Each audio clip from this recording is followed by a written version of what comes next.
Google ഇന്ന് അവരുടെ doodle change ചെയ്ത കാര്യം എത്ര പേര് അറിഞ്ഞു? പണ്ട് നമ്മൾ സ്കൂളിൽ പഠിക്കുമ്പോൾ നമുക്ക് ഏറ്റവും കൂടുതൽ അടി കിട്ടിയിട്ടുണ്ടായിരുന്ന ഒരു ഇക്വേഷൻ ഉണ്ടായിരുന്നു മാത്സിൽ. ax² + bx + c = 0. നമ്മുടെ സ്വന്തം ക്വാഡ്രാറ്റിക് ഇക്വേഷൻ. പക്ഷേ എന്താണ് ഈ ക്വാഡ്രാറ്റിക് ഇക്വേഷൻ, അല്ലെങ്കിൽ എന്തിനാണ് ഇത് യൂസ് ചെയ്യുന്നത്, നമ്മൾ എത്ര പേർക്ക് അറിയാം?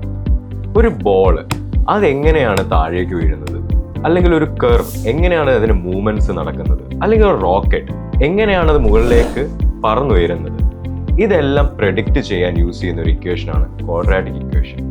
ശരിക്കും പറഞ്ഞാൽ ഗൂഗിൾ നമ്മളെ ഓർമ്മപ്പെടുത്തുകയാണ്, മാത്സ് എന്ന് വെച്ച് കഴിഞ്ഞാൽ ഒരു ബോറിംഗ് സബ്ജക്റ്റ് അല്ല. നമ്മുടെ ലൈഫിലെ ഓരോ സെക്കൻഡ്സും, ഓരോ സിറ്റുവേഷൻസും, ഓരോ മൊമെന്റ്സും ഇതെല്ലാം നമ്മൾ കാൽക്കുലേറ്റ് ചെയ്യാൻ ഹെൽപ്പ് ചെയ്യുന്ന ഒരു സബ്ജക്റ്റാണ് maths. It's really deeply connected to our life. Stay tuned for more informative videos.